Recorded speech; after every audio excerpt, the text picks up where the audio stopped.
Hoy voy a presentar algunos ejemplos de las representaciones, sobre todo visuales, que hizo la Comisión Coreográfica de tipos bailarines. Ustedes seguro que ya conocen esas imágenes. Después voy a hablar de las prácticas de los miembros de la comisión, sus relaciones con las mujeres y con los hombres, tanto adentro como fuera de la Comisión Coreográfica. Terminaré por explorar de una manera muy preliminar las relaciones entre los geógrafos hombres del siglo XIX y los territorios que intentaban mapear y dominar. Primero, antes de hablar de la comisión, quisiera aclarar un poco lo que significa para mí usar el concepto de género como herramienta de análisis. Quiero proponer que pensamos en el concepto de género en el sentido más amplio del concepto. Y yo sé que aquí hay algunas personas que son muy expertas, más expertas que yo en los temas de género. Y hay muchas maneras diferentes de abarcar y definir género y trabajarlo hoy día. Pero así voy a dejar algunos de los conceptos que estoy usando. Primero, el género no solo refiere a las mujeres, sino a todos los seres humanos y cómo se construyen y cómo viven las feminidades y las masculinidades. Y obviamente para trabajar una cosa mayoritariamente de hombres es importante esta cuestión de la masculinidad. Y además a mí me parece importantísimo hoy día estudiar la masculinidad, porque a mí me parece un aspecto fundamental, clave de las políticas populistas de derecha y de izquierda que están ahora en el mundo tan fuerte, en mi país, Colombia, en otras partes. Y para mí me parece que estudiar la masculinidad nos puede ayudar a entender esto un poco más. Pero bueno, eso es otra cosa completa, no es parte de esta charla. Segundo, el género es una construcción histórica y cultural. Es común decir que el sexo es la diferencia biológica y el género es una construcción cultural. Sin embargo, los estudios biopolíticos nos enseñan que los cuerpos humanos son formados, disciplinados y actuados a través de la cultura. O sea, no se puede fácilmente separar lo biológico de lo cultural. Y por estudios biopolíticos estoy pensando en los trabajos de Ann Stoller y también de aquí de Colombia, de Sandra Pedraza y otros que trabajan estos temas. Tercero, la historia de John Scott, que creo que estuvo aquí no hace mucho tiempo, nos explicó hace 30 años que el género es un elemento constitutivo de las relaciones sociales basadas en las diferencias percibidas entre los sexos. O sea que el género funciona como un aspecto central, entre comillas, de la organización de la igualdad o desigualdad. O sea que las sociedades humanas utilizan los conceptos de género para estructurar y entender otras formas de poder. Pero es importante, y muchos críticos a este concepto de John Scott, incluso la misma John Scott, han dicho que hay que tener cuidado con eso, porque no hay que reforzar una dicotomía o un antagonismo universal transhistórico entre hombres y mujeres. No hay que esencializar la mujer o el hombre como categorías fijas o puestas para siempre. Por ejemplo, según la teoría queer, el género no debe quedar en la dicotomía femenina masculina. Nuestras identidades, nuestros deseos como seres humanos son mucho más complejos. Aunque las sociedades suelen dividir a los seres humanos entre hombres y mujeres o entre homosexuales y heterosexuales, los comportamientos y las identidades son mucho más fluidas y muchas veces no conforman a las normas sociales de un momento determinado. Hay que mirar los espacios entre los polos de femenino y masculino, no solo los polos mismos. O sea que las normas y los comportamientos de género, de la sexualidad, tienen sus historias concretas y cambian a través del tiempo. Y aún en una sociedad determinada, en un momento determinado, dentro de una clase social determinado, un individual, aún dentro de un individual, una persona, puede haber diferentes conceptos de masculinidad y feminidad que juegan, ¿cierto? O sea, no es una cosa que uno es hombre así y otra es mujer así. Quinto y muy importante para este caso que estamos tratando hoy para pensar el regionalismo colombiano es el concepto de la interseccionalidad. Por interseccionalidad entendemos la relación entre categorías sociales como género, raza, etnia, clase económica, orientación sexual y otras. Las jerarquías sociales y legales y las formas de opresión se combinan para formar las experiencias y las identidades humanas. Bueno, ya no más de teoría. Empezando con las representaciones. La Comisión Coreográfica recurría a ciertas normas sobre la raza, sobre el género, cuando organizó la diversidad de la República en lugares locales y espacios regionales, pobladas por tipos humanos.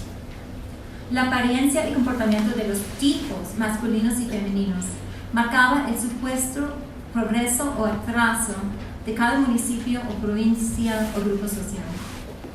La supuesta inferioridad de los negros y los indígenas casi siempre fue explicada con referencia a las relaciones entre hombres y mujeres, sobre todo el comportamiento de las mujeres, cómo se vestían, si eran supuestamente honestas o corrompidas por el vicio. Fue uno de los indicios por los cuales los miembros de la comisión y otros escritores, también del siglo XIX, juzgaron el progreso de cada grupo social y de cada comunidad. Estos muy conocidos ejemplos que vemos aquí muestran cómo las láminas representaban a las mujeres, o mejor dicho, los tipos femeninos, para indicar la diferencia entre los pueblos andinos por un lado y los de la tierra caliente por el otro. Las láminas de mujeres hacen alusión a sus roles productivas y sus posibilidades reproductivas. Las mujeres trabajadoras de las provincias de la Cordillera Oriental, en lo que hoy son los santanderes y de acá sobre todo, o estas famosas tejedoras de Bucaramanga, ocupaban un lugar central en la crónica de viaje escrito por Manuel Ancísar. Ancísar apreciaba a las artesanas, sobre todo las tejedoras de sombrero, como se ven aquí retratadas por Carmelo Fernández. Para Ancísar, ellas eran las buenas hijas del pueblo que evitaron caer en el vicio por hacer trabajo honrado. Sin embargo, sobre todo en las zonas de tierra baja, las mujeres trabajadoras se retrataban de manera distinta, haciendo un trabajo menos honrado, más peligroso por su feminidad quizás, aunque paradójicamente muy importante para el progreso del país, como en los sectores claves de exportación del tabaco y de la minería. Allí se mostraba a las mujeres con ropa menos modesta, sentadas en el piso con los hombres, paradas en los ríos o caminando solas en las calles públicas. Y aún entre las tejedoras de las tierras frías y templadas, como las buenas mujeres de Bucaramanga, la mujer con piel más oscura, quien parece haber representado el tipo Sambo en el centro de la imagen, lleva la ropa menos modesta, camisa así, y con una cara llena de rabia comparada con sus compañeras de piel más clara y ropa más modesta, que representan los tipos blancos y mestizos. O sea, para indicar la diferencia de raza entre las mujeres de la misma clase social y básicamente la misma ropa, el pintor Carmelo Fernández utilizó algunos estereotipos comunes, según los cuales las mujeres de descendencia afro eran las más apasionadas, con una sexualidad menos controlada que sus compañeras blancas mestizas. Claro que tales hijas del pueblo no son solo trabajadoras, también son las futuras madres de la patria. La gran mayoría de las mujeres en las imágenes de la comisión son jóvenes, de edad para casarse y tener hijos. Y la comisión representaba a las mujeres no solo en cuanto a sus aportes productivos al progreso de la nación, pero también en cuanto a sus posibilidades reproductivas para generar una nación blanca mestiza. Los comisionados veían este proceso de blanqueamiento a través del mestizaje como salvación de la nación. Para Ancísar, los mestizos de piel clara eran el futuro de la nación, los verdaderos criollos, una nueva raza republicana y progresista.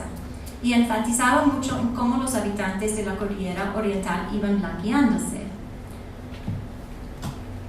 O sea que el progreso económico-político iba de la mano con el mejoramiento racial. Carmelo Fernández, el pintor, por su parte, pintaba a muchas mujeres y hombres jóvenes, a veces con etiquetas que los tildaban de blancos o mestizos, en escenarios campestres con muchas plantas, aludiendo tanto a la fertilidad como a la productividad del país y su gente.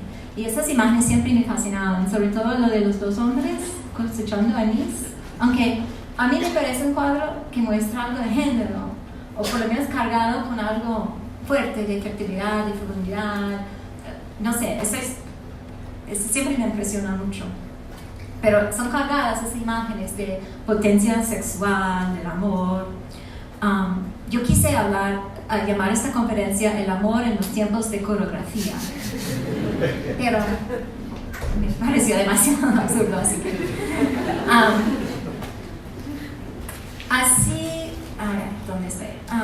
así con estas alusiones a la raza, la fecundidad, la productividad y la sexualidad, pintaban a los municipios andinos y las provincias de las cordilleras como progresando y blanqueando, volviéndose cada vez más blancas y prósperas, muy distintas a aquellos de las tierras bajas. Así insistían en una diferenciación que tenía sus rasgos en los escritos geográficos de la Ilustración granadina del siglo previo, según los cuales las tierras altas andinas son más saludables y morales, con mujeres más atractivas, honradas y femeninas que las tierras calientes. El supuesto atraso del Chocó y las otras provincias del Pacífico fue indicado con imágenes y descripciones racializadas de las mujeres y las relaciones entre mujer y hombre. Codazzi decía que los hombres negros andaban desnudos, mientras que las mujeres iban sin camisas, como las indias salvajes. O sea que no se comportaban según las normas de género que Codazzi asociaba con las sociedades civilizadas. En los textos de Codazzi, los hombres negros del Pacífico son fuertes, demasiado robustos, pero perezosos. Son las mujeres las que hacen el trabajo, aunque las láminas y los textos no siempre concuerdan en estas cosas, porque se nota en estas láminas que los hombres también están trabajando, tanto como las mujeres, pescando, trabajando en las minas, etc.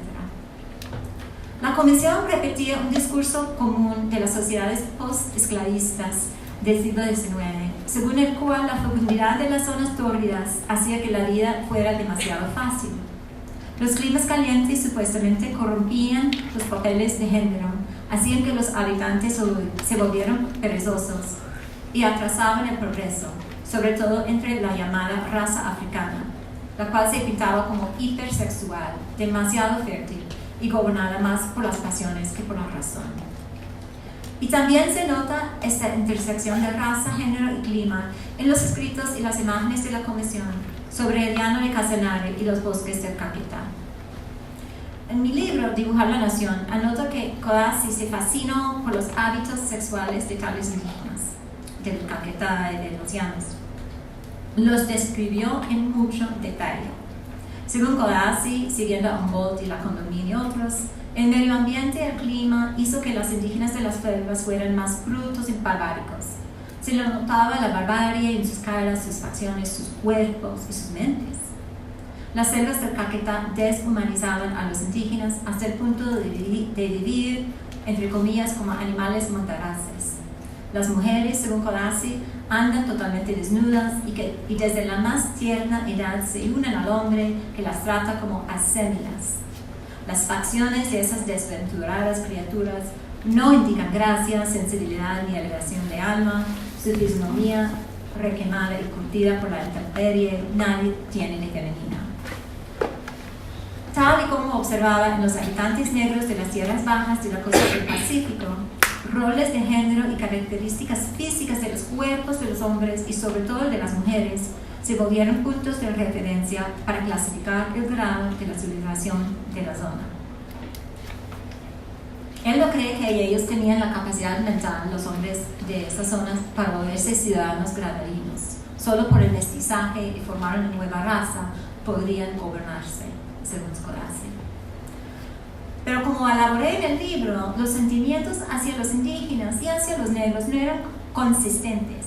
En algunos momentos, Codazzi parcialmente dejó de usar la retórica colonizadora para contar de sus propios encuentros con individuos específicos. Y, por ejemplo, recordó una interacción en el Caquetá que, en efecto, para Codazzi demostraba la capacidad del hombre indígena para el amor conyugal.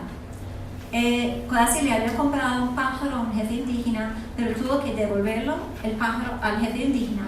Cuando el hombre indígena se acercó para solicitar el ave, y el por qué la mujer del hombre indígena estaba llorando porque le hacía falta su pájaro. Y Codazzi pensó que eso muestra que los hombres indígenas son capaces de amar a su esposa. Y también reflexionaba sobre la capacidad indígena para sentir el amor paternal. Dijo Codazzi: ¿cuántas veces no he visto al indio tomar en sus brazos uno de sus tiernos hijos, acariciarlo y entretenerlo? Y eso para Codazzi proveía la capacidad del amor paternal de los indígenas. O sea, cuando seguía llamándolos salvajes, pero cuando reconocía como patrones de comportamiento que para él son apropiados a los hombres, como cuidar a su esposa, cuidar a sus hijos, los reconocía no como animales malvados, sino como seres humanos. A través de esa identificación. Bueno, yo prometí que no iba a hablar solo de las representaciones, que iba a hablar más sobre los hombres, así que vamos a hablar un poco de tiempo.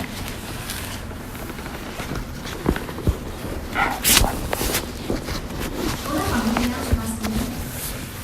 ¿Cómo fue la masculinidad o las masculinidades de los integrantes de la Comisión Coreográfica? ¿Cómo se relacionaron los hombres de la Comisión Coreográfica entre sí? ¿Y cómo se relacionaron con otras personas, mujeres y hombres, gente común, quienes contribuyeron labor y conocimiento al proyecto cartográfico?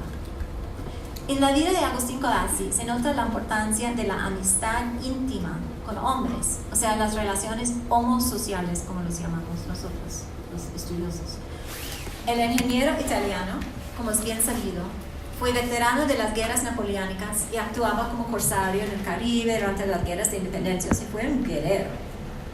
Por muchos años, durante la segunda y tercera década del siglo, él andaba junto siempre con su amigo Costante Ferrari, su compañero en todos los asuntos de guerra, viaje y negocio, en Italia, en Turquía, en las Américas.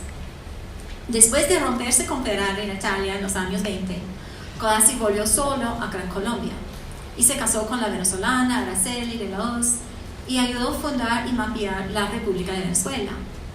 Cuando cayó su facción política en Venezuela en los años 40, aceptó una invitación a la Nueva Granada, facilitado por Manuel Ancisa, todo eso es muy conocido.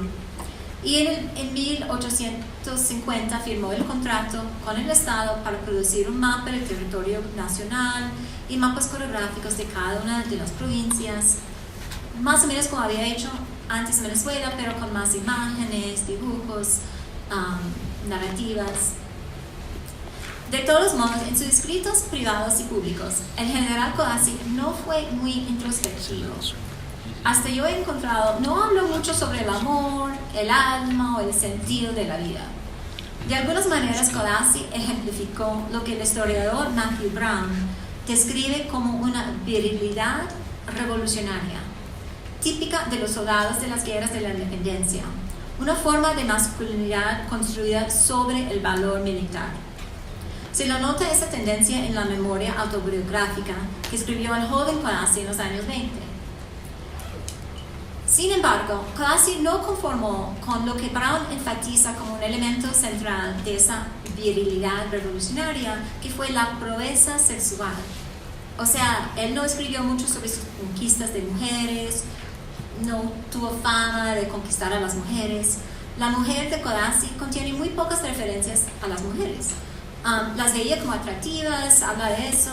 Se escandalizó porque pensaba que en Turquía los otomanos practicaban la homosexualidad, le pareció escandaloso. Pero por lo general parece que Codazzi prefería siempre la compañía de los hombres, como Costante Ferrari y luego los integrantes de la comisión. Sin embargo, algunos de sus compañeros de la comisión, tanto granadinos como extranjeros, se expresaban de una manera mucho más característica de lo que el historiador Guiomar Dueñas describe como una masculinidad romántica, una cultura burguesa y un romanticismo, como lo llama Dueñas, que venía reemplazando, según Dueñas, la virilidad más revolucionaria en el siglo XIX. Aunque a mí me parece un poco más complicado este juego de diferentes formas de masculinidad que se pueden mezclar en la misma persona, en la misma época. Por ejemplo, pensamos en el primer artista de la comisión, el venezolano Carmelo Fernández. Fernández también había escrito antes una memoria sobre su juventud, pero la memoria de Fernández era un poco diferente de lo de Codazzi, porque habla mucho de los asuntos del corazón. Hasta menciona que se iba a suicidarse porque le había rechazado a una bogotana, su pretendida. Se nota el romanticismo de Fernández en sus cuadros, sobre todo en las miradas coquetas entre los hombres y las mujeres jóvenes, como ya hemos visto. Cuando Fernández andaba con la comisión durante el 1851, esas dos maneras de vivir la masculinidad, la de Codazzi y la de Fernández, chocaron.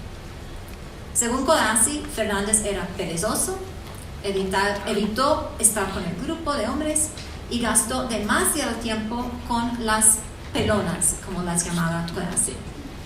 Codazzi dijo, se ve que el loco es pobre y las diferentes fases de la luna deben influir en su personita. Eso que llevan muchos años de amistad ellos, pero ahora como que ya no. Codazzi contó que los chismes y quejas constantes por parte de Fernández rompieron la armonía que debía existir entre los hombres de la comisión. Abre comillas. En esta caravana debemos ser como una familia en perfecta armonía, escribió Codazzi en una carta a su esposa. Cualquier cosa que cuestionara su autoridad, cierre comillas después de armonía. Cualquier cosa que cuestionara su autoridad o perturbara la armonía entre los hombres era un problema. Y se fue Fernández de la comisión. Además, para Codazzi, los hombres integrantes debían poner a esta familia masculina por encima de sus propias esposas y hijos. Cuando el segundo artista de la comisión, el inglés y el músico Henry Price, salió enfermo de la comisión por las súplicas de su esposa, otra música, Elisa Castello, sí. Cuando salió enferma de la comisión por las súplicas de su esposa y así evitó ir al Chocó, expedición muy peligrosa, Codazzi escribió con sarcasmo que Price era valiente como un león. Para Codazzi parece que ni el primer ni el segundo pintor de la comisión mostraba la hombría suficiente para ser miembro de la comisión. Fue el tercer pintor oficial, el general Manuel María Paz, quien por fin llenó las expectativas de Codazzi. Como militar, estoico, Paz era el pintor y ayudante perfecto para Codazzi. Creo que para Codazzi la belleza de pintura le importaba menos que el valor y compromiso de los hombres que le acompañaban en sus arduas y peligrosas andanzas por los territorios.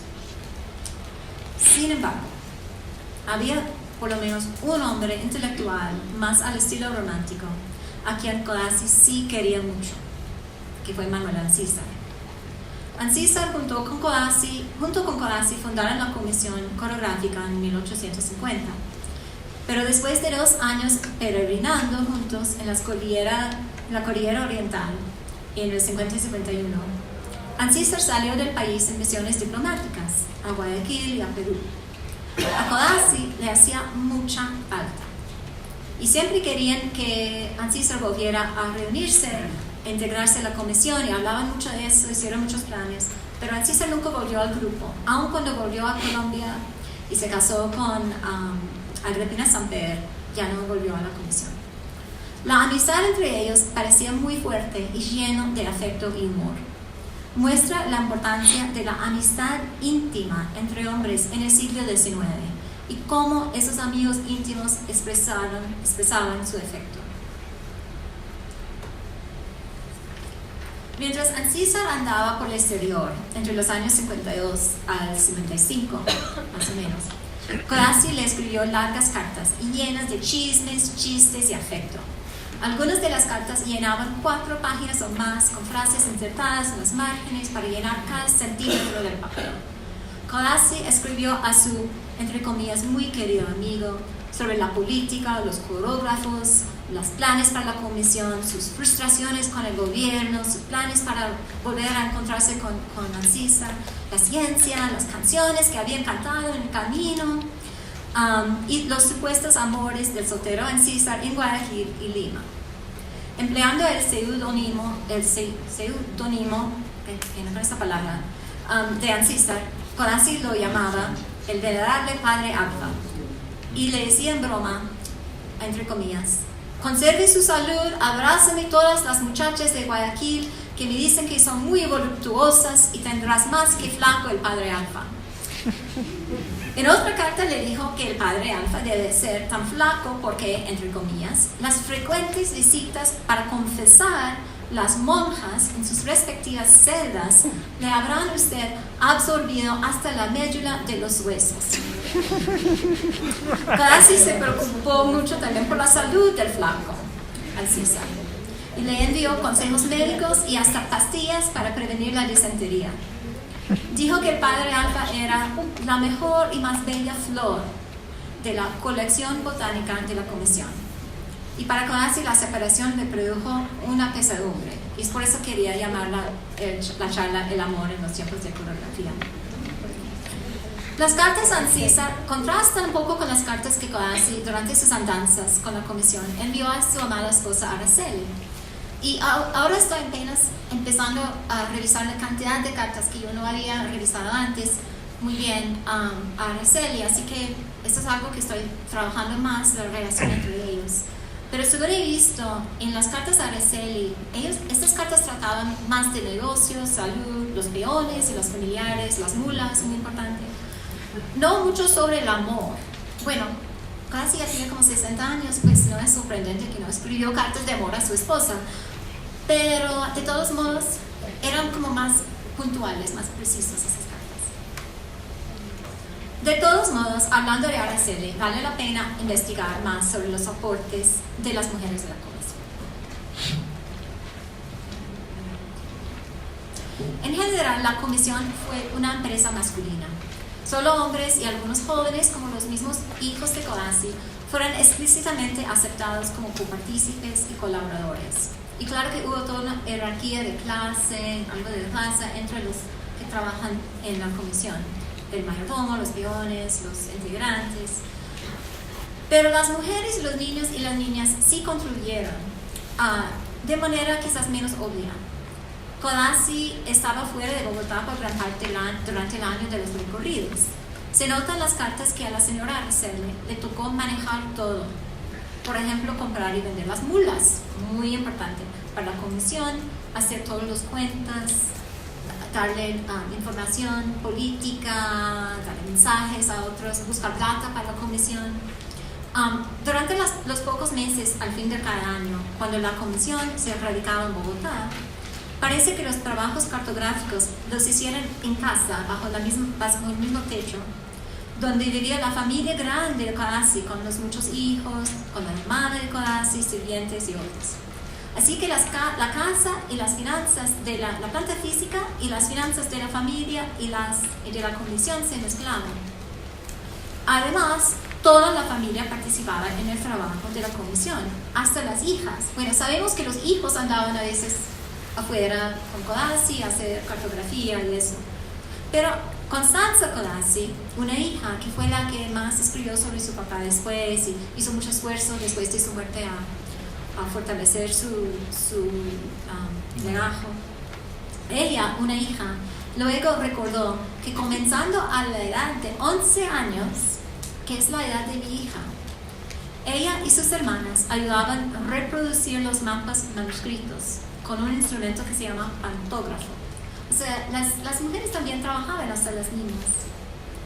En cuanto a sus trabajos de campo y a las mujeres locales, aunque la comisión representó a muchos tipos femeninos en las láminas, se nota que las pocas imágenes que son explícitamente como retratos de la comisión misma, solamente yo he visto una mujer junta al lado de los coreógrafos, los geógrafos.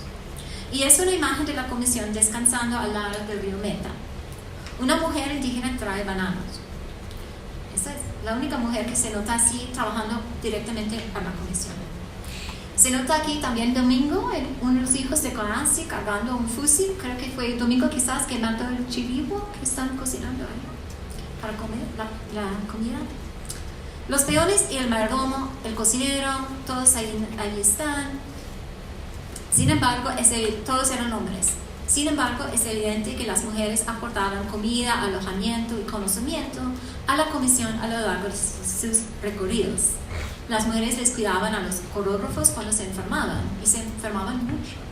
Y hasta murió Kodasi en 59 en el camino. Seguro que ofrecían muchos datos geográficos y etnográficos y conocimientos sobre las curativas y las comidas. Y yo siempre quiero mirar, cuando mirando esta imagen de esta mujer, de la mujer negra de barbacoas, que está haciendo como un gesto, yo siempre pienso que ella está mostrando los coreógrafos alguna información, datos geográficos. Bueno, así es como yo quiero mirar esta imagen, por lo menos.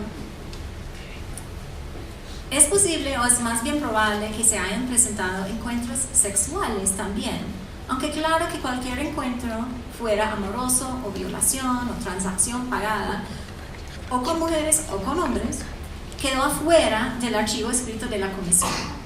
Solo hubo la alusión ambigua que hizo Kodasi a las amigas pelonas de Fernández nomás.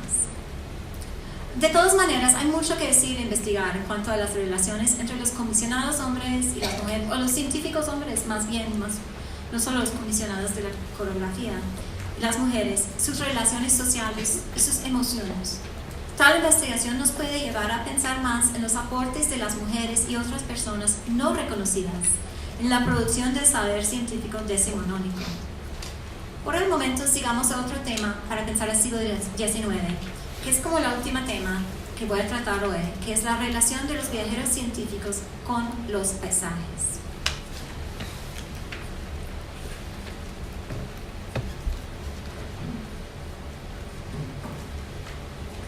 ¿Hasta qué punto se puede pensar en la relación entre los hombres de la comisión, por un lado, y los paisajes que quisieran dominar y retratar, por otro lado, como una relación de género? Bueno, realmente yo no tengo la respuesta, pero vamos explorando un poco ese tema.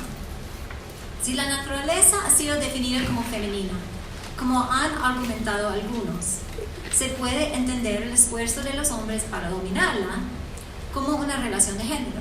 No, yo no necesariamente comparto por completo de esta perspectiva, porque no veo evidencias explícitas que los hombres de la Comisión Coreográfica hablaron sobre la naturaleza como femenina en términos así como claros.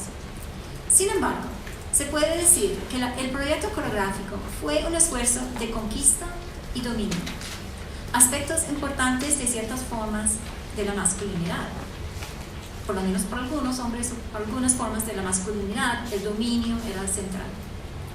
La comisión intentó dominar un territorio rebelde para convertirlo en territorio nacional. Esperaban transformar un territorio salvaje en un territorio domesticado a través de las técnicas cartográficas. Esperaban además penetrar y excavar la tierra para sacar los minerales y para construir caminos, o sea, cambiar, transformar el entorno físico. Intentaban repartir tierras indígenas, recomendaron tumbar bosques, secar humedales y sembrar pastos de árboles europeos. Para ellos, esos esfuerzos que hoy día nos pueden parecer violentos y destructivos eran necesarios para la civilización. Y como ya hemos visto, quisieran transformar la población que habitaba aquellas tierras. Sin embargo, el territorio y la población resultaban supremamente difícil de dominar. Los paisajes se quedaban rebeldes. Las fronteras con los países vecinos quedaban sin definir, mientras que las divisiones y jurisdicciones internas cambiaban constantemente. Gran parte del territorio estaba bajo el dominio de los indígenas supuestamente salvajes, mientras que los campesinos indígenas sedentarios de la parte más poblada, la parte andina del país, resistían o por lo menos complicaban el repartimiento de sus resguardos. Los comisionados describían los paisajes de Nueva Granada en términos ominosos. Enfatizaban en la escala inmensa de las montañas grandes, los llanos extensos, los bosques gruesos e impenetrables. Los grandes paisajes tragaron a los viajeros, hicieron a los hombres sentir pequeños, perdidos y solos. Como ha notado la profesora Verónica Uribe, las pinturas de la comisión seguían la escuela Humboldt, que ha estudiado también la geógrafa de aquí, Marta Herrera, al representar las figuras humanas como muy, muy pequeñitas, para enfatizar en la escala enorme de las montañas, de los paisajes. Pero las montañas por lo menos se podían escalar y conquistar. Y hay muchas narrativas en el siglo XIX por parte de científicos, sobre todo los ingleses y europeos, hablando de como esas subidas heroicas de las montañas, como para conseguir datos científicos, hacer observaciones. Fue parte de la idea de ser científico en el siglo XIX por muchos científicos hombres, esa idea de conquistar montañas. Pero más miedosas que las montañas eran las tierras calientes, plagadas de fiebres. A Codazzi le costó encontrar a algún hombre suficiente fuerte que lo acompañara al Chocó, porque lo veían como un sepulcro. Y en realidad fue un sepulcro. Murieron 2 de los peones de la comisión en el Chocó. Después, en el camino hasta la costa, murió casi varios años después de la expedición al Chocó. Allí en las tierras bajas murieron peones, se enfermaron, y luego todos se enfermaron en el llano oriental, y ningún miembro oficial de la comisión le acompañó Codazzi al Caquetá, adentro del Caquetá. En particular, los llanos orientales y los bosques amazónicos representaban un desafío enorme para los que buscaban dominar un territorio.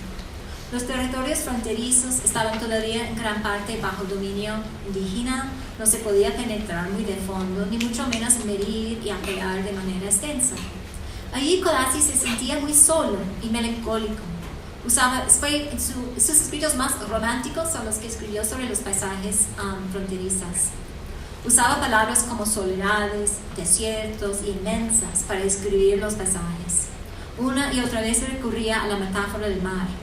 El Caquetá era como un mar verde oscuro, mientras que los pocos habitantes del Casanare se ahogaban en un mar de hierba. Los bosques del Caquetá eran majestuosos, pero hacían desaparecer al hombre que, entre comillas, se acostumbre a considerarse como un ser imperceptible en medio de aquel vasto suelo donde todo es gigantesco. O sea, la selva hace que el hombre poderoso, occidental, civilizado, heroico, se vuelve pequeño.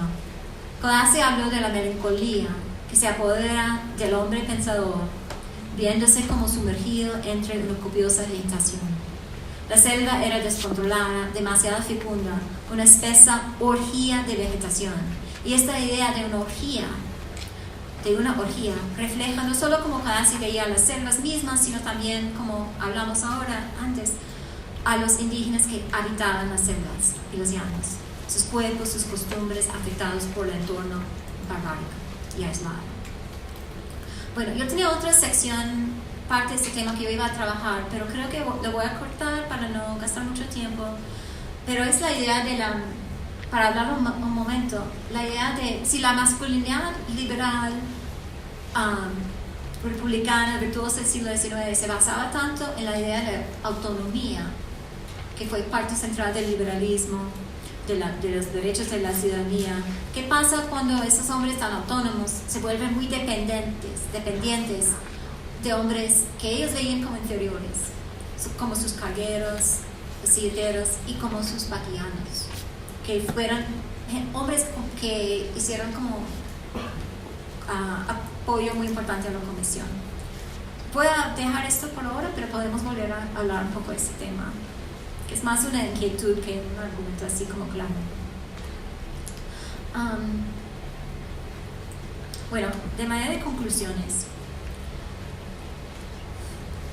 el análisis de género a mí me parece que nos ayuda a comprender cómo la Comisión Coreográfica hizo referencia a las costumbres de género, bueno, es un poco superlado, a las costumbres de género, los cuerpos y la sexualidad, para representar algunas razas, espacios y lugares como más o menos civilizados que otros. A través de tales representaciones, los comisionados justificaron algunas propuestas represivas y colonizadoras en las zonas bajas calientes. O sea, recomendaron el trabajo forzado para los negros que habían salido de la esclavitud, recomendaron colonizar los terrenos de los llanos y del Caquetá y subyugar a los indígenas allá, mezclarlos. Y para las zonas andinas recomendaron cosas mucho más demócratas, como más escuelas para los hombres y para las mujeres, que se vuelven más republicanos, más demócratas. Y yo digo que así el regionalismo colombiano de ayer y de hoy siempre se había nutrido de las normas decimonónicas del género, que se usaban para distinguir la civilización de la barbarie. La Comisión Coreográfica parecía un batallón militar en el sentido que fue una unidad patriarcal y homosocial, regido por una jerarquía entre hombres y también por los fuertes lazos de afecto que unían a sus integrantes. La coherencia de la expedición coreográfica fue reforzada, como hemos visto, por la amistad íntima. Además, ellos dependían de mucha gente afuera de la comisión propia. Mujeres y niñas contribuyeron a la logística y al conocimiento científico producido por la comisión, pero hicieron su trabajo detrás del escenario, solo que muy pocas veces aparecen en el archivo escrito y visual de la comisión como contribuyentes a la comisión. Bueno, quizás nada de eso es muy sorprendente. La comisión parecía a muchas otras instituciones patriarcales de la época. Lo que a mí me parece quizás más interesante, con más posibilidades para sorprender, es el aspecto más elusivo en términos de un análisis de género, que es la relación entre los hombres de la comisión por un lado y el territorio que buscaban dominar y domesticar por el otro. ¿Fue una relación de género? ¿O es que estoy asumiendo una correspondencia demasiado total entre el dominio y la masculinidad? Bueno, mientras vamos pensando esta cuestión, voy a terminar con esta caricatura de la New Yorker, la revista New Yorker, que dice: ¿qué tiene que ver el pasaje con el género? Bueno, gracias.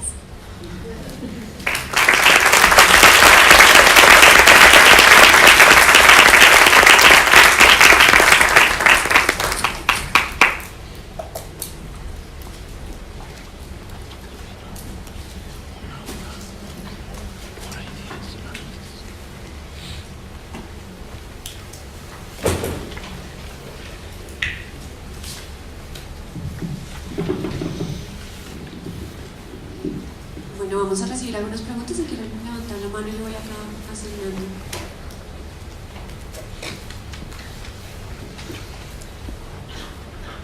Marisa. Una pregunta es, primero felicitaciones, me encanta, y una sugerencia.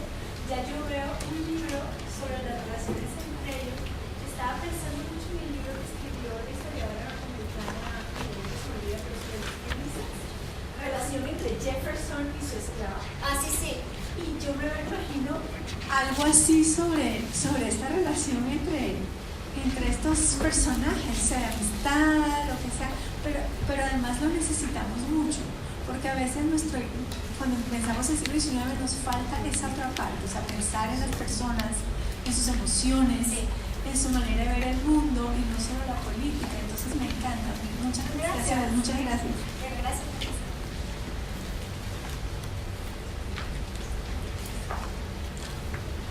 Bueno, sobra la felicitación. No, yo tengo una inquietud de otro género. Es que yo creo que nosotros nos acostumbramos a mirar la comisión coreográfica solo desde el punto de vista artístico, tal vez porque hemos predominado las investigaciones de historia del arte, pero en su libro uno encuentra todos los temas, encuentra pues un maravilloso ensayo sobre cartografía, sobre etnografía, sobre la parte social. El libro es muy amplio, pero yo encontré una ausencia que es nosotros nos acostumbramos a ver dos empresas en el siglo XIX, pues una que viene desde el XVIII y termina en el XIX, que es la expedición botánica. Pues en nuestra historia encontramos esas dos empresas tan discientes y las dos tienen que ver con inventario. Lo que me parece, y sobre archivo, lo que me parece a mí es que en el libro pasa muy rápido sobre la expedición botánica, pero mi pregunta va para las consecuencias, cómo se relaciona la comisión coreográfica con las comisiones de límites, la del Ecuador, de Stuart y Rice, o la de los límites con Venezuela, la comisión de límites con Venezuela. Hay un contacto, hay una inspiración. ¿Cuál es la relación entre esas comisiones de límites y la comisión coreográfica?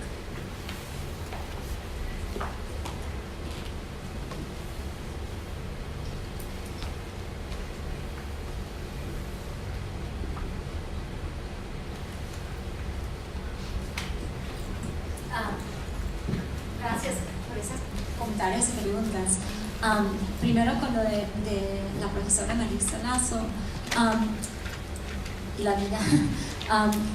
Bueno, yo creo que sí, hay mucho escrito en mi país, sobre todo en el sur de mi país, los sureños antes de la guerra civil, bueno, nuestra guerra civil, que fue solo una guerra civil, sobre la masculinidad y las relaciones entre hombres, que se puede, pues hay mucho.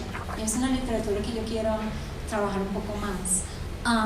He leído aquí el libro de Guillermo Dueñas sobre el amor entre los élites, pero es muy solo esas relaciones entre élites, los más conocidos del siglo, y me parece fantástico, pero me gustaría ir más allá para entender esas relaciones entre diferentes grupos sociales.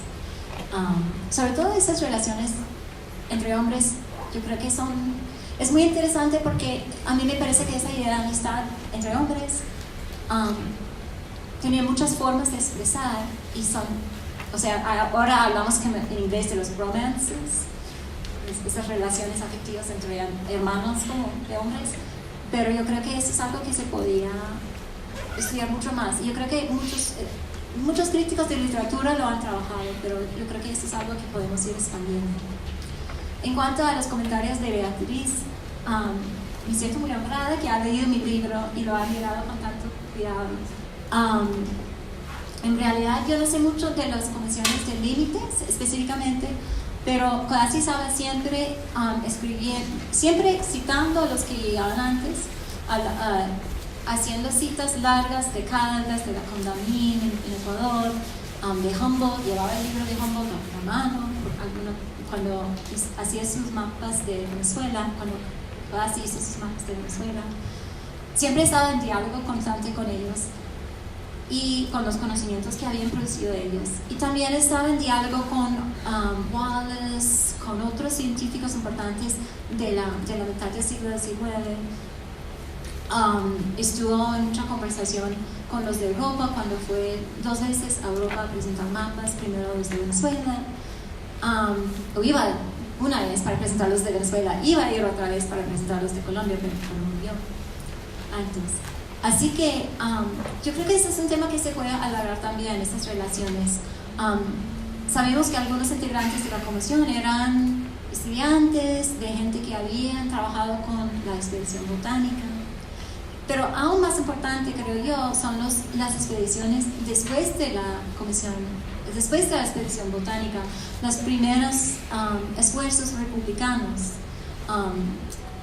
de Restrepo, de SEA, de otros científicos para construir mapas y para construir una empresa científica granadina.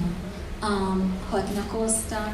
Ellos, yo creo que hay mucho más. Lina del Castillo ha sacado su libro muy lindo sobre esa época. Yo creo que hay mucho más allá que mirar, porque a veces tenemos, y yo también en mi libro tengo ese problema, que a veces hablamos como de expedición botánica, Caldas, Codazzi, como si fueran los únicos esfuerzos científicos, ¿cierto? Y así yo creo que vamos aprendiendo la historia colombiana, pero en realidad hay muchas más cosas pasando en esa época que no se puede realmente. A mí me di cuenta después de leer el libro de Lina del Castillo que es muy difícil entender la composición coreográfica sin entender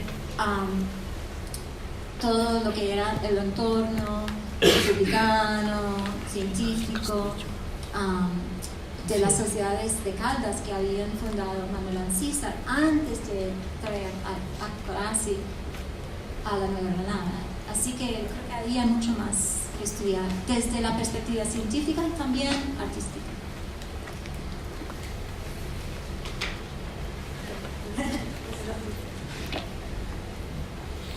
Muchas gracias por una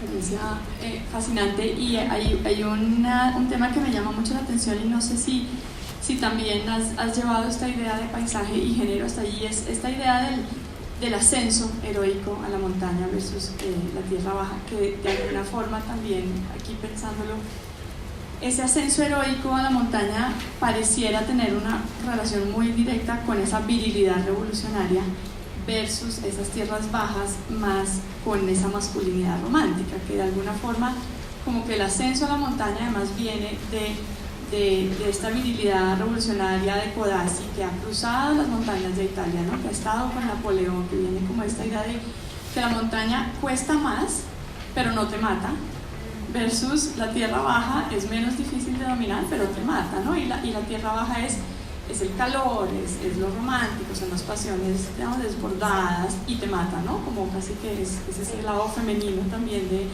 esta voluptuosidad y de esta vida como desenfrenada, versus la montaña, que es el frío, cuesta más, hay que ascenderla, te pone a prueba tu virilidad, porque la tierra baja no te pone a prueba la virilidad, pero luego también puedes mantenerte, digamos, vivo, ¿no? Puedes vivir sobre la montaña.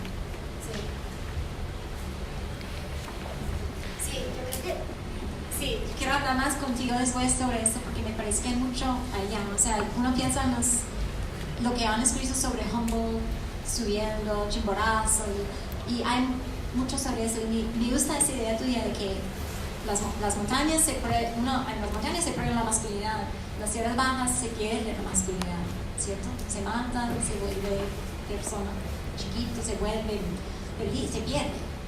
Y como veían a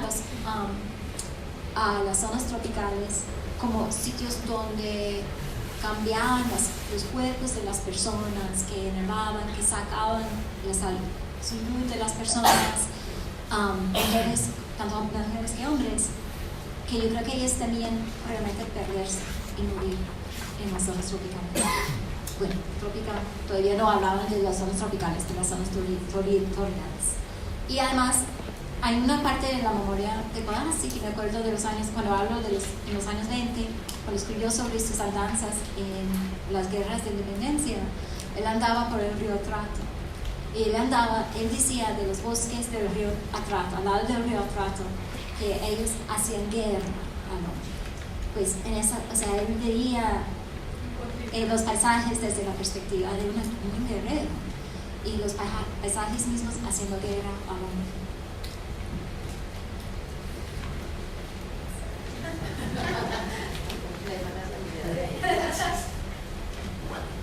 Muchas gracias, Nancy, por estar aquí. Yo tengo una pregunta volviendo al tema de los afectos. Cuando tú nos hacías el repaso por la correspondencia entre Codazzi y Ancísar, nos contabas como sobre el contenido de esas cartas. Pero yo me pregunto si has empezado también a considerar cómo la cultura misma, la escritura epistolar, también va añadiendo a ese contenido, es decir, no es solo contenido y la lectura de esas cartas y de esa correspondencia epistolar, yo creo que también merece como una mirada misma a el formato, el registro, y cómo ese también empieza a, pues sí, como a generar unas pautas de cómo se va construyendo ese afecto y ese amor, que también es importante para pensar las cosas de género, ¿no? Sí. Y es como que no solo pasa por las construcciones de discursivas, retóricas, sino también como de las prácticas mismas, materiales y los registros, ¿no? Como de cómo se genera ese archivo, sí, y cómo se genera entonces una apuesta escritural misma. Sí, tú tienes toda la razón. Y mi estudiante, Sam, de quien he aprendido mucho, sobre todo sobre el género. Pero sí, tú tienes toda la razón. Y hasta cierto punto es mi lectura así como ingenua de las cartas. O sea, leyendo las cartas sin tener mucha teoría o mucho contexto. Así que yo creo que si voy siguiendo con este tema, el próximo paso es mirar un poco más la cultura epistolaria y lo que han escrito los críticos de literatura, los que han trabajado en la cuestión de retórica en el siglo XIX, para mirar las pautas culturales, quizás italianas también, colombianas, que están haciendo que los hombres hablan entre sí de una manera y escriben con sus esposas de otra manera. ¿Y por qué? ¿Y cómo se formaba? O sea, ¿qué significaba la amistad? ¿Qué significaba la amistad íntima para ellos? Y cómo se expresaba. Porque obviamente ellos no hacían o sea, Classi era muy chistoso y muy inteligente, pero él no sacó todo eso del aire. O sea, él estaba trabajando dentro de ciertas pautas, ciertas formas de masculinidad conocidas en esa época, de los cuales tenemos que aprender más. ¿Sí?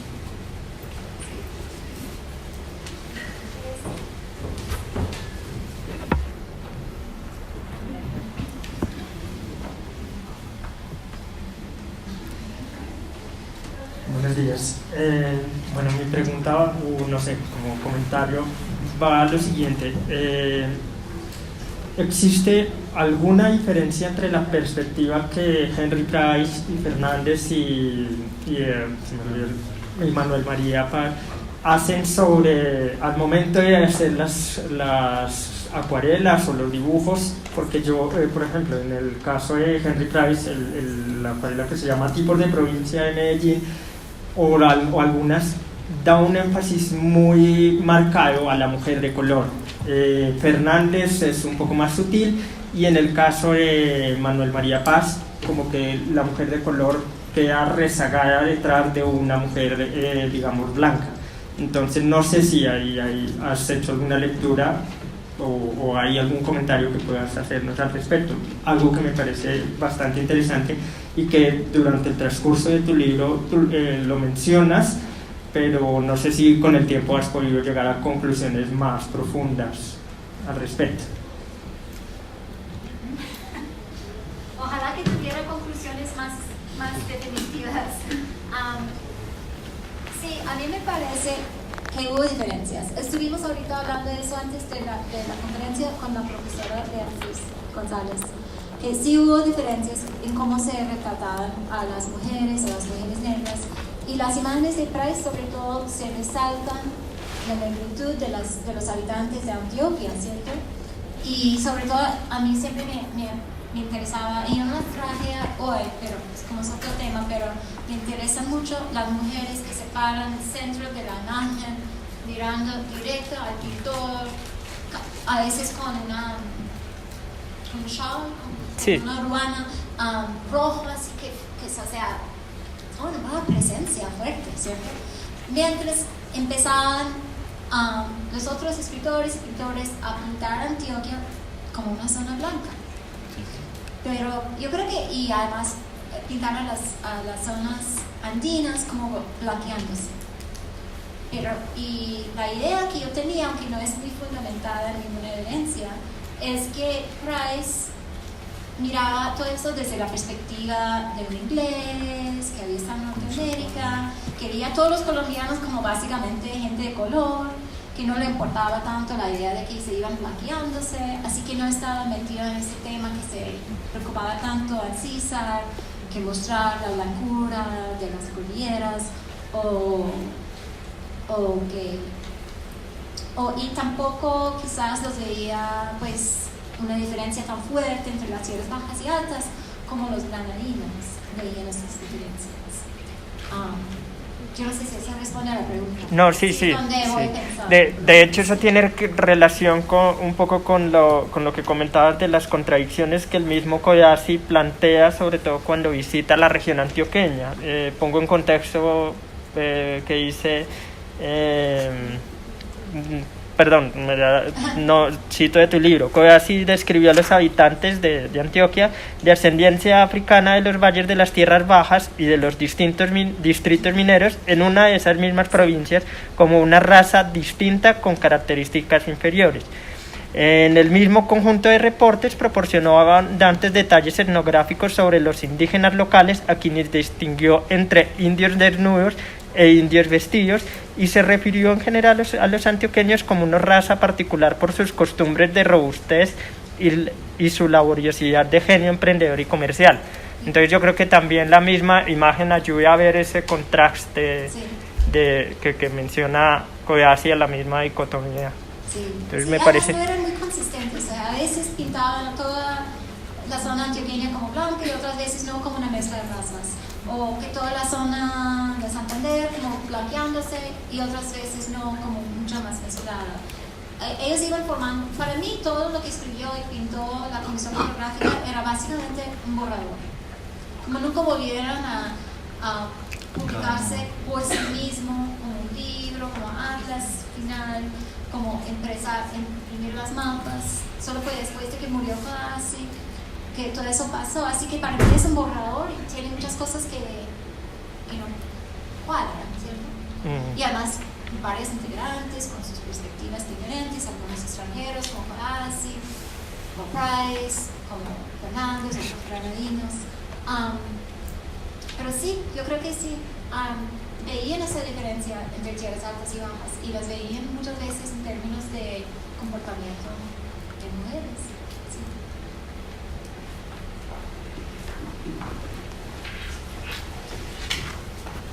Bueno, muchas gracias por una charla muy inspiradora.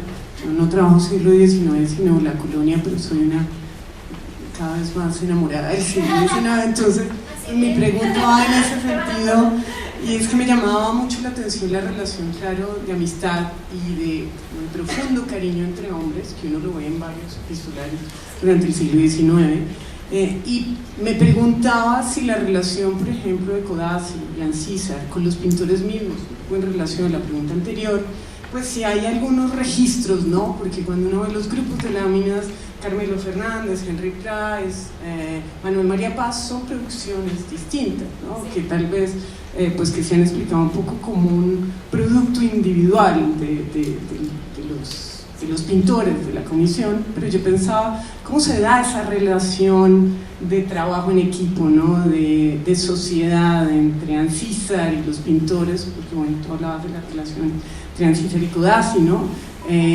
No sé si hay manera en la documentación de leer un poco esa relación, ¿no? Si hay una relación entre comitencia y el que hace, o hay una autonomía. Entonces pensaba un poco en eso, siempre para mí ha sido un poco un misterio, ¿no? Cuando leo cosas de la comisión y veo las láminas.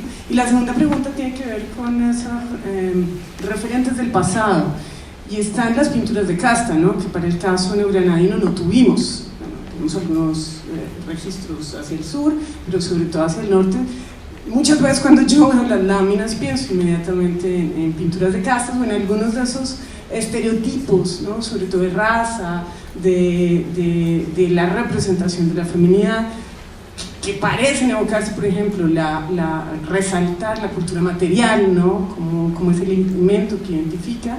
Entonces pensaba no sé si en las investigaciones o en estas observaciones que estás haciendo, pues ahí has encontrado algún tipo de relación. Gracias.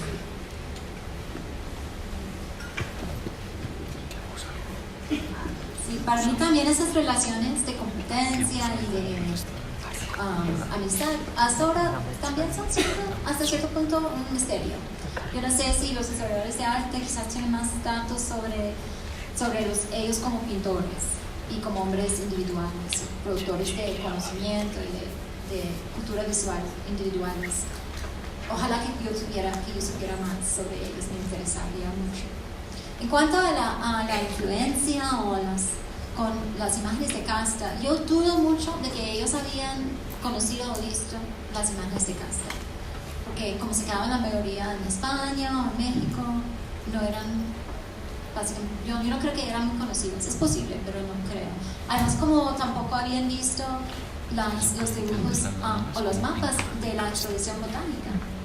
porque estos estaban bajo allá en Madrid, y costó mucho tiempo para José Jerónimo Triana ir y buscar entrar a esos archivos. Pues le tocó ir a Europa para conocerlos. Los rasgos eran más bien como rasgos entre, como con la expedición botánica, eran rasgos entre personas, ¿cierto? Que algunos eran de los miembros de la comisión, nuestros amigos, eran estudiantes, de gente que habían trabajado en la expedición botánica, así que a través de esos individuos iban la influencia. O a los escritos de Caldas iba la influencia de la expedición botánica a los de la comisión coreográfica. En cuanto a las imágenes de casta, uno se nota similitudes y diferencias. No hay tantas familias entre las imágenes de la comisión. O sea, cuando las pinturas muestran el mestizaje, lo hacen poniendo tipos al lado, como un hombre o una mujer mestiza, otro hombre o mujer. O sea, que dicen, tipos mestizo, blanco y no sé qué, para mostrar como raza africana, como decían, para mostrar diferentes tipos, pero no así como grupos familiares como hacían las imágenes de casta. Hay algunos grupos de familia dentro de la obra de la comisión, no muchos, pero no son, yo creo que para mostrar mestizaje. Algunas parejas quizás, pero es como una sugerencia más que algo así muy fuertemente explícito como las imágenes, los cuadros de casta. Pero puede haber, los que sí, yo creo que fueron más influenciados por los pintores culturistas de su época, granadinos y extranjeros que trabajan en la Nueva Granada. Y algunos de ellos eran influenciados por la expedición botánica o que habían quizás visto algunos de los extranjeros las imágenes de casta. Pues puede haber sido como una cadena de influencia, pero yo no veo así rasgos directos.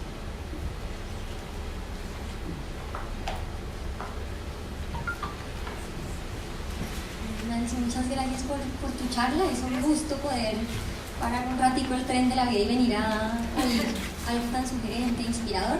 Y gracias también a las organizadoras y al organizador por dar un regalo, de verdad, que pongan que junten este y nos abran este espacio.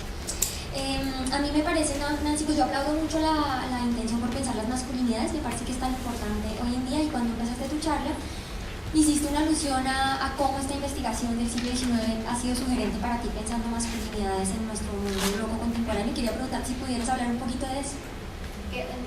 ¿Cómo en qué medida ves que esta investigación sobre masculinidades en el XIX te informa de alguna manera lecturas más contemporáneas? Eso es un tema grande.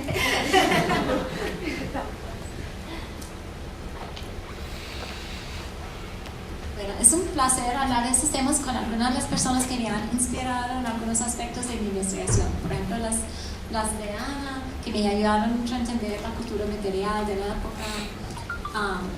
Los de Sandra, que me ayudaban a entender el género. Claro que para tiempos más recientes.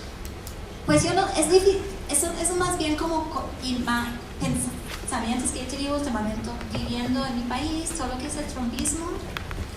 Yo creo que es muy difícil para mí explicar cómo mis vecinos pueden haber votado por Trump, o mis amigos colombianos, porque también apoyaban movimientos que para mí me parecen muy problemáticos desde mi perspectiva.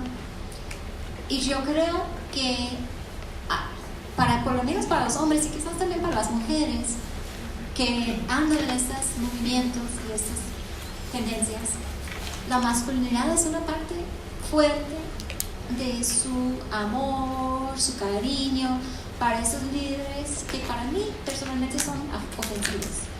Y pues quizás por mi formación feminista o por mi formación como mujer independiente, yo veo a esos líderes populistas, digamos con Trump, como ofensivos, pero para algunos hombres vecinos míos se veían como sus amigos, o sea, veían algo allí que para ellos refuerza una masculinidad que para ellos se sienten amanizados, no solo por mí, por el feminismo, por las mujeres, sino por los problemas económicos, por la pérdida de trabajos tradicionales. Los sectores del país han perdido todos los trabajos industriales, toda una serie de cosas que hacen problemático su manera de ser hombres, pero veían en ciertos políticos reforzar ciertas formas de masculinidad.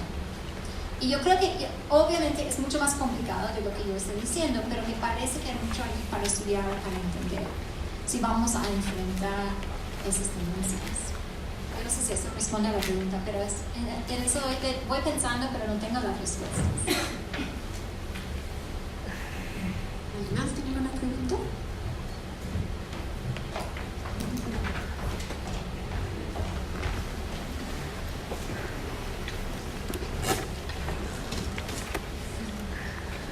Gracias a los organizadores por este tipo de eventos. Desde mis investigaciones históricas del siglo XIX me ha preocupado la relación tiempo-espacio. Entonces, escribiendo cartas epistolares, las escriben de noche. De noche los hombres somos más románticos. En el día estaba el desplazamiento. No se puede escribir ni caminando ni cabalgando. Y entonces, dentro de esa perspectiva, cambian las emociones. Y, por ejemplo, esa caricatura para mí es dibujada por un hombre. El hombre está con los ojos feliz y ella estaba como triste al observar el paisaje. Sería bueno que esa misma caricatura la dibujara una mujer. Entonces, a ver qué incidencia tendría. Entonces, esa relación tiempo-espacio me ha preocupado porque las mulas y los caballos le están imponiendo límites al desplazamiento, ¿cierto? Y también está definiendo características de relaciones. Entonces, ¿cómo ves ese tiempo-espacio en todo esto que acabas de exponer? Gracias. Eso es súper interesante porque yo ayer he estado compilando las cartas que escribió Coasi a Araceli. Y cuando escribí el libro, yo no tuve acceso a esas cartas. Pues para mí es como, ay, no tengo que volver a reescribir el libro otra vez. Pero una cosa que yo he estado pensando, y la pregunta me hace pensar, tengo que mirarlo más, es cómo son las cartas qué tan diferentes son las cartas cuando se escriben desde el recorrido, cuando escriben desde un campamento o desde un pueblo pequeño en el camino, escribiendo a Araceli o escribiendo a Ancísar, que las cartas que escriben cuando están radicados en Bogotá o cuando están radicados en Medellín o otra ciudad grande donde se pueden sentar en la casa o la casa de él, otra casa, y escribir de una manera más, digamos, civilizada. Y porque a veces las cartas dicen están escribiendo desde un campamento al lado de un río no sé qué, y para mí eso debe ser muy diferente que escribir una carta desde la casa, ¿cierto? Y qué sentimientos exprimen cuando están escribiendo una carta desde el Chocó o desde Manizales, digamos. O sea, y eso cómo se reflexiona en el proceso de escribir. Pues su pregunta me hace pensar en eso. Sí. Muchísimas gracias.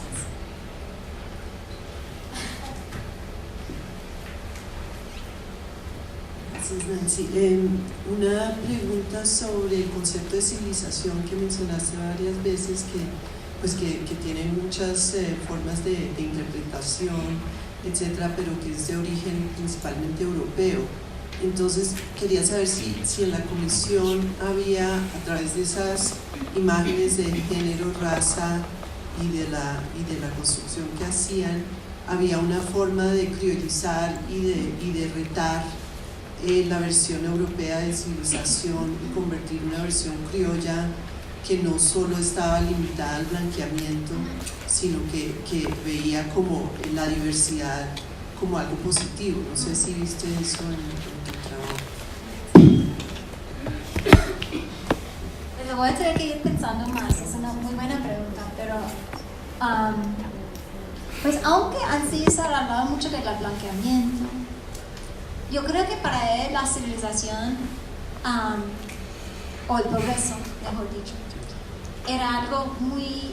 Él estaba muy enamorado de su país, estaba volviendo a conocer el país como nos dice Gilberto Loaiza, fue un peregrinaje para conocer su propia realidad, porque había vivido afuera de su país la gran parte de su vida. Y Manuel Ancísar se quería mucho mirar, él apreciaba mucho a la gente mestiza, y para él el futuro del país era entre los mestizos. Bueno, para él mestizos de piel clara, porque él no podía salir de cierta formación de que la blancura es mejor que otras formas raciales. Pero para él el verdadero criollo era el mestizo, la mestiza, que ellos fueran los que estaban formando una raza republicana, una raza demócrata. Eso es algo que tomó José María Samper después, y también formó toda su discusión sobre la formación de una raza republicana a través de la mezcla. Pues para ellos buscaban su manera de tratar de enfatizar en Colombia, en Nueva Granada, como la Comisión Coreográfica trataba sobre la realidad que ellos veían, en parte, pero en parte también fue una forma de expresar sus sueños para el futuro. Mucho de lo que escribieron era como para pensar en la grandeza que iba a tener la Nueva Granada, que debía de tener la Nueva Granada, y el pasado, y en eso escribían sobre la historia, la arqueología, geología, hasta la geología de las montañas andinas, para resaltar la grandeza del mundo andino y resaltar la importancia de Nueva Granada en el mundo, tomando temas que habían tratado Caldas y otros de la ilustración granadina en los primeros años de la República también. Y yo creo que ellos buscaban maneras para mostrar que la civilización iba a ser centrada en los Andes, en el mundo andino. Y para ellos, yo creo que sí, en eso iban. Pero fue difícil para ellos porque estaban en un mundo en donde la blancura era cada vez más importante, y se jugaba entre esas dos, esa tensión entre el deseo de ser un país blanco que asociado con la modernidad, y el deseo de mostrar que el mestizaje estaba produciendo, y la historia, la geología y los recursos naturales estaban produciendo, y la revolución republicana que estaban viviendo los primeros años de la comisión, que eso estaba produciendo algo nuevo y algo más progresista y más importante y más moderno que los mundos viejos europeos. Bueno, tenemos tiempo para una última pregunta. Bueno, pues queremos darle las gracias a Nancy por su